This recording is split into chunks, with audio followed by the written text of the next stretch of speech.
अब जिठानी बनाएगी ससुराल। अरे ठीक से भैया, मैंने लाइट पिंक बोला था ना आपको। ये कौन सा देहाती पिंक उठा कर लिया है? नहीं नहीं, ये तो नहीं चलेगा। मुझे तो ऑफ पिंक ही चाहिए। उसके ऊपर छोटे छोटे पैचेस और उनके कलर वही होंगे जो मैं बताऊंगी। अपने सर पर कपड़ा बांधे, हाथों में ब्रश लिए, पेंटर्स के साथ मिलकर प्रिया भी अपने ससुराल में हो रहे काम पर पूरी तरह नजर रखे हुई थी। पर इतना सब हो क्यों रहा था, चलिए जानते हैं। ये कहानी है नोएडा सेक्टर 72 की, जहां सुशीला जी अपने 2 बेटों, पति और बहू के साथ रहती थी। सुशीला निवास की एक सुबह सभी नाश्ते के टेबल पर बैठे हुए नाश्ता कर रहे थे, तभी अपने कमरे से बाहर आकर करण सीधा दरवाजे की ओर जाने लगता है। भाभी मैं ऑफिस जा रहा हूँ, मुझे लेट हो रहा है। अरे ज्यादा तेज मत बन, एक थप्पड़ लगाऊंगी ना। मम्मी जी भी कुछ नहीं कर पाएगी, शांति से बैठ जा। हो जाए लेट ऑफिस तो हो जाए। कल रात को भी तूने खाना ठीक से नहीं खाया था और अब भी नाश्ता नहीं करेगा। इतनी फिक्र मत कर इसकी बहू, ऐसे काफी बिगड़ा हुआ है। तू छोड़ दे, तब जाकर कहीं इसे अपनी बीवी की जरूरत महसूस होगी। क्या पापा फिर से शादी पर आ गए? मुझे नहीं करनी ना शादी। हाँ भाई, क्यों करनी होगी शादी? जब वक्त पर भाभी खाना दे देती है, कपड़े निकाल देती है, कपड़े धुल जाते हैं, माँ नहीं तो भाभी ही काम कर देती है, तो क्यों जरूरत लगेगी तुझे बीवी की? यह सब तेरी ही गलती है प्रिया, इतना लाड़ प्यार मत कर इसे। करण तू चिढ़ मत, मम्मी पापा तुझे छेड़ रहे हैं। और हाँ पापा जी, जहां तक रही शादी की बात, तो कर लेगा ना करण शादी जब उसे जरूरत लगेगी। ये कहकर प्रिया फौरन टिफिन पैक कर करण के हाथों में रखते हुए धीरे से कहती है, नाश्ते की रोटी अलग से पैक करती है, रास्ते में खा लेना। अगर यहाँ बैठकर नाश्ता करेगा तो सब फिर से पीछे पड़ जाएंगे तेरे।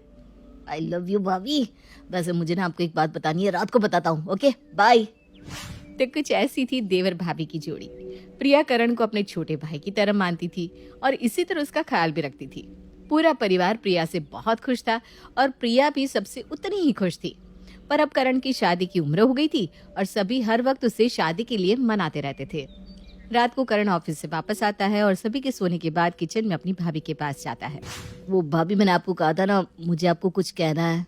हाँ बताओ देवर जी, कहीं कोई पसंद तो नहीं आ गई? मतलब ऐसा नहीं है, मतलब मैं उसे डेट नहीं कर रहा हूँ। वो क्या है ना भाभी, मेरे ऑफिस जाने के रास्ते में अग्रवाल स्वीट्स नहीं पड़ता क्या, उसके बगल वाले घर में एक लड़की रहती है। मुझे वो अच्छी लगती है, सीधी सादी सी है। क्या आप पापा से कहकर उसके घर मेरा रिश्ता भिजवा सकती हैं? ओह, बस इतनी सी बात, समझ लीजिए हो गया काम देवर जी। बस आप कल एक काम कीजिएगा कि ऑफिस 10 मिनट पहले ही निकल जाइएगा, बाकी मैं देख लूंगी। और अगले दिन नाश्ते की टेबल पर प्रिया ये बात सभी के सामने छेड़ देती है। करण को तो समझ नहीं है, वो तो शादी को टालता ही रहेगा। मम्मी जी, पर बड़े तो हम है ना, समझदारी से हमें ही काम करना होगा। देखिए, हम रिश्ता देखना शुरू कर देते हैं, कुछ लड़कियों से मिलेगा तो उसका मन खुद ही शादी की तरफ झुकने लगेगा। अपने देवर के खिलाफ बोल रही हो आज? क्या खाकर उठी हो तुम? खिलाफ नहीं बोल रही हूँ, बस जो सही है वही तो कह रही हूँ मैं। आज ना मैं सब्जी लाने गई थी, तो वो अग्रवाल स्वीट्स नहीं है क्या, उसके बगल वाले घर में ना एक लड़की है, उस पर मेरी नजर पड़ी। बड़ी सुशील लगती है, रोज सुबह उठकर गाय को खाना खिलाना, कुत्तों को रोटियां देना। आप एक बार रिश्ता भेजकर देखिए ना पापा जी उनके घर, यहीं से श्री गणेश करते हैं। और कुछ इस तरह प्रिया अपने देवर का काम कर देती है। लड़की वालों को पहली ही नजर में करण पसंद आ जाता है। अब लड़के का घर देखने लड़की वाले भी करण के घर आते हैं। घबराओ मत नीति, तुम्हें जो कुछ भी हमारे देवर जी से पूछना है बेबाक तरीके से पूछ लो।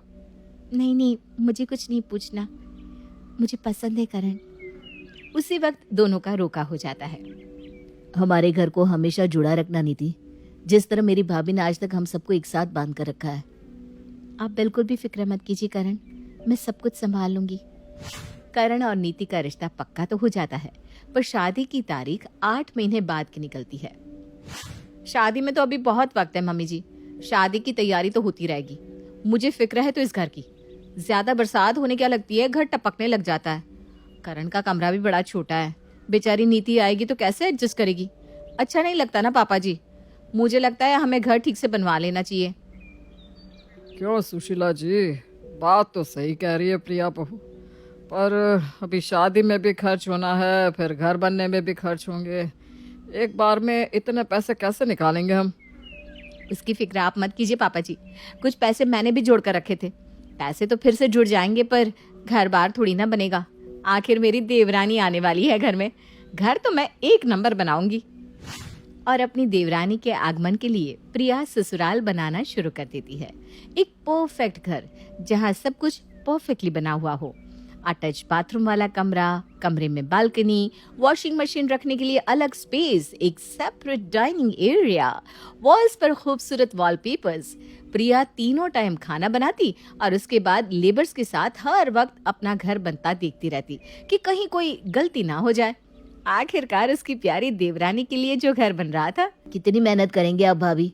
वहाँ आप सबके लिए 3 टाइम खाना बनाती है, फिर यहाँ आकर धूल मिट्टी में भी अपना समय देती है। ऐसे तो बीमार हो जाएंगे आप। एक खूबसूरत ससुराल हर लड़की का सपना होता है देवर जी। मानो मेरा सपना ना पूरा हुआ तो क्या हुआ, नीति का तो हो। और इसी तरह 6 महीने बीत जाते हैं और बचता है तो बस पेंट का काम। अरे ठीक से भैया, मैंने लाइट पिंक बोला था ना आपको। ये कौन सा देहाती पिंक उठा कर लिया है? नहीं नहीं नहीं, ये नहीं चलेगा, मुझे तो ऑफ पिंक चाहिए। उसके ऊपर छोटे छोटे पैचेस और कलर वही होना चाहिए जो मैं बताऊंगी। अरे वाह वाह वाह बहू, क्या घर बनवाया है तूने। लगता ही नहीं कि ये हमारा ही वो घर है। काफी अच्छी जगह निकल गई, 4 रूम भी निकल गए। बहुत अच्छा है बहू। वॉलपेपर तो अभी लगे ही नहीं है पापा जी। फॉल सीलिंग और वॉलपेपर्स लग जाए, उसके बाद आप देखिएगा क्या झगमगाता है हमारा घर। और 15 दिन बाद घर पूरी तरह बनकर तैयार हो जाता है, यानी कि नीति का ससुराल। अब शादी को बस 1.5 महीने बाकी रह गए थे। सभी जोर शोर से शॉपिंग में लग जाते हैं और फिर वो दिन आ जाता है जिसका सभी को इंतजार था, और बहू बनकर नीति अपने ससुराल आ जाती है। कैसा लगा घर? तुम्हारी जेठानी ने बनवाया है छोटी बहू। अब मैं क्या कहूँ, उन्हें जो ठीक लगा। नीति अपने कमरे में जाती है। मेरे कमरों में ये वॉल पेंटिंग है करण। किसी ने मुझसे पूछा भी नहीं कि मुझे कैसे कलर्स चाहिए अपने कमरे में। ये सब तो भाभी देख ही रही थी, इसीलिए मुझे देखने की जरूरत नहीं पड़ी बच्चा। पर तुम्हें तो मेरी तरफ ब्राइट कलर पसंद है ना करण, और यहाँ इतने लाइट कलर्स हैं। तुमने भाभी को कुछ कहा क्यों नहीं? अरे क्या फर्क पड़ता है, कभी कुछ अलग भी ट्राई करना चाहिए ना। वैसे भी भाभी इतने मन से घर बनवा रही थी कि मुझसे टोकते नहीं बना। रात को नए नए पति पत्नी बने नीति और करण दुनिया जहां की बात कर लेते हैं। कुछ देर बाद नीति उठकर बाहर जाने लगती है। अरे कहाँ जल्दी तुम? बहुत बोलता हूँ ना मैं, बोर कर दिया ना तुम्हें? नहीं नहीं, वॉशरूम जा रही हूँ। फेरे के वक्त से ही मैं वॉशरूम नहीं गई हूँ। अरे तो बाहर कहाँ जा रही हो? हमारे कमरे में ही अटैच बाथरूम है, वो देखो। वो सामने शीशा नहीं है, वो वॉशरूम का गेट है। इस तरह का डिजाइन किया है भाभी ने। सोचो। कमरे में ही वॉशरूम, वो भी हिडन। अच्छा है।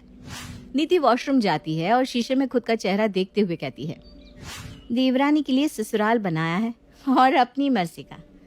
वाह भी वाह, एक बार किसी ने मुझसे पूछा नहीं कि मुझे कैसा घर चाहिए। मुझे नहीं चाहिए ये पेस्टल कलर, कितने हल्के लग रहे हैं, मानो किसी की मरनी में आ गई हूं मैं। सारा मूड ऑफ हो गया। पर अभी कुछ बोल भी तो नहीं सकती।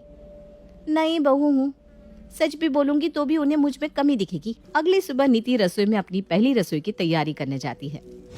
यहाँ तो राशन ही नहीं, लगता है किचन सेट ही नहीं हुआ। अब क्या करूं? नीति रसोई से बाहर आती है और अपनी सास से कहती है, किचन तो सेट ही नहीं हुआ मम्मी जी, मैं पहली रसोई कैसे बनाऊं?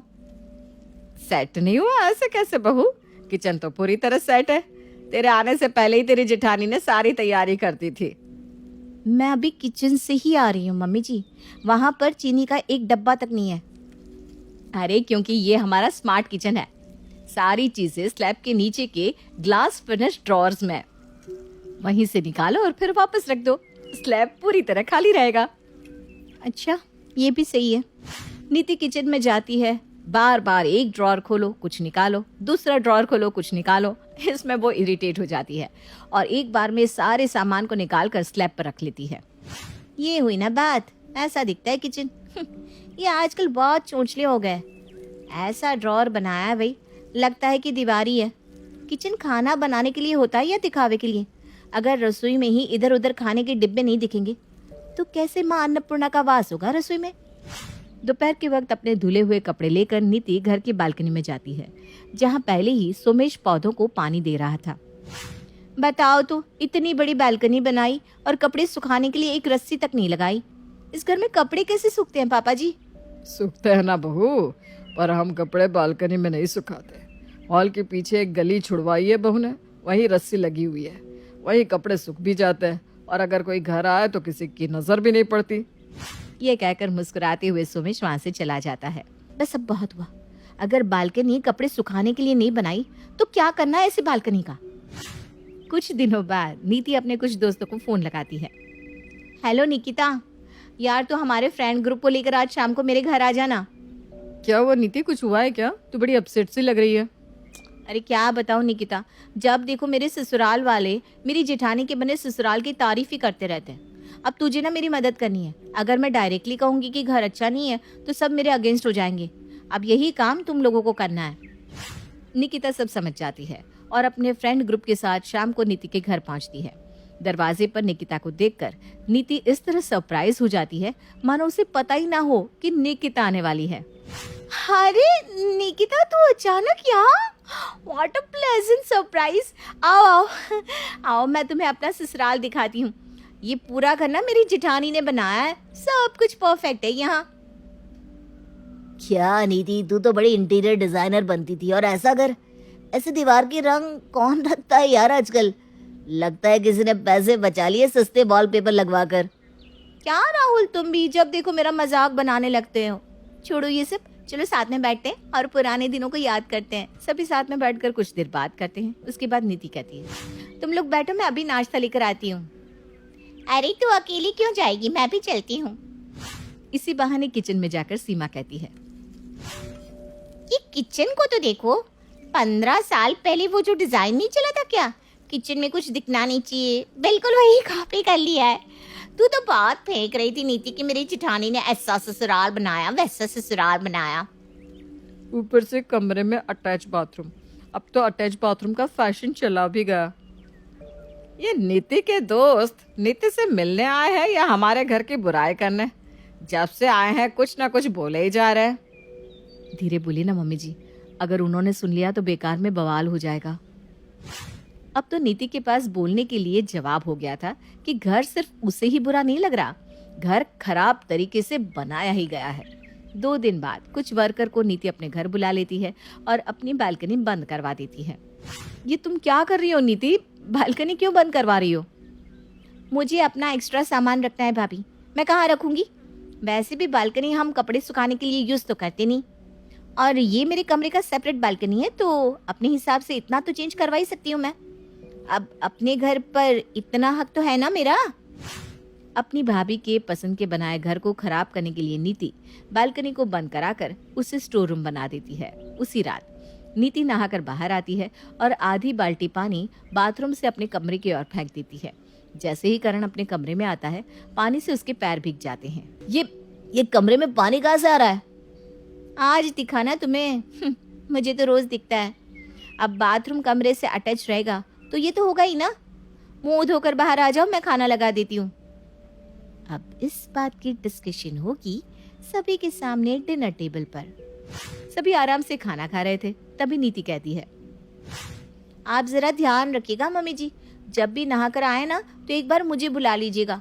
कमरे में आए पानी को मैं पोंछ दिया करूंगी, वरना इस उम्र में आप गिर गई तो हड्डी बड्डी टूट जाएगी, जुड़ेगी भी नहीं। अरे नहीं नहीं बहू, गिरे मेरे दुश्मन। सच कह रही हूँ मम्मी जी, मेरे कमरे में तो बाथरूम से सीधा पानी आ जाता है। हर रोज बहुत परेशान हो जाती हूँ मैं। आज आ गया होगा गलती से, वैसे तो कभी नहीं आता। तुम नहाते ही कब हो? पिछली बार 1 हफ्ते पहले नहाए थे, तो कैसे पता होगा तुम्हें? बार बार बाथरूम से आया पानी मैं पोंछती रहती हूँ। मुझे बिस्तर नहीं पकड़ना, कमर बमर टूट गई तो बेकार में झंझट हो जाएगा, और बाद में बाथरूम का यही पानी दीवारों की सिलन का कारण बनेगा। मैं कल ही बाथरूम का दरवाजा अपने रूम से हटवाकर हॉल से खुलवा दूंगी। और अगले ही दिन नीति अपने ससुराल में तोड़ फोड़ करवाना शुरू कर देती है और बाथरूम अपने कमरे से सेपरेट कर देती है। कितनी मेहनत करके मैंने ये डिजाइन बनवाया था। ये बालकनी के रोड कितने महंगे पड़े थे, और कमरे से अटैच बाथरूम कितना सुंदर डिजाइन था। सब सत्यानाश कर दिया नीति ने। एक घर में 2 घरों से आई लड़कियां रहे और शांति मेंटेन रहे। ये कितने दिनों तक ही हो सकता था। अब धीरे धीरे ये आग सुलगने लगती है, जो सभी की नजरों में आनी शुरू भी हो जाती है। सुबह सुबह प्रिया किचन में जाती है और देखती है कि स्लैब पर ही सारा सामान बिखरा हुआ है। जब सब कुछ स्लैब पर ही रखना है तो क्यों खर्च किया था कपबोर्ड पर? नीति, नीति कहाँ हो तुम? नीति को ढूंढते हुए प्रिया उसके कमरे में जाती है। सामान इस्तेमाल करने के बाद कबर्ड में रखना चाहिए ना नीति, ऐसे तो पूरा किचन खराब दिखता है। अपने ससुराल में भी मैं आपके ढंग से रहूं भाभी? इतने दिनों से तो सब आपके मन से हो रहा था तो ठीक था। एक दिन मैंने सामान ऊपर छोड़ दिया तो आपको तकलीफ हो गई। खटक रही हूं मैं तो साफ साफ कह दीजिए। मैंने ऐसा कहा ही नहीं, तुम बात को क्यों बढ़ा रही हो? मैं बात को नहीं बढ़ा रही हूँ। आपको कोई प्रॉब्लम थी तो आप चीजों को वापस ड्रॉर में रख देती, पर नहीं, आप इरिटेटेड है क्योंकि मैंने अपने कमरे से बाथरूम को डिटैच करवा दिया और आपको अपने कराए कंस्ट्रक्शन में बदलाव दिखने लगा। उसी इरिटेशन में आप ये सब कर रही है ना भाभी।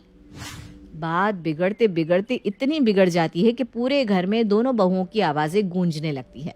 भागते हुए सभी कमरे में आते हैं। चुप हो जाओ बहू, क्यों तमाशा कर रही हो तुम दोनों? इन लोगों को क्या लगेगा? ऐसा घर होता है क्या? इन्हें अपने काम पर जाने दो, फिर हम बैठकर इस पर बात करते हैं। मम्मी ठीक कह रही है नीति, थोड़ा रुक जाओ। हाँ भाई, रोका तो मुझे ही जाएगा ना। इस घर की छोटी जो मैं हूँ, जिसे देखो आता है और इस घर की बुराई करके चला जाता है। पर आप लोगों ने तो आंखों पर पट्टी बांध रखी है ना। तुझे पता भी है तो क्या बोल रही है बहू?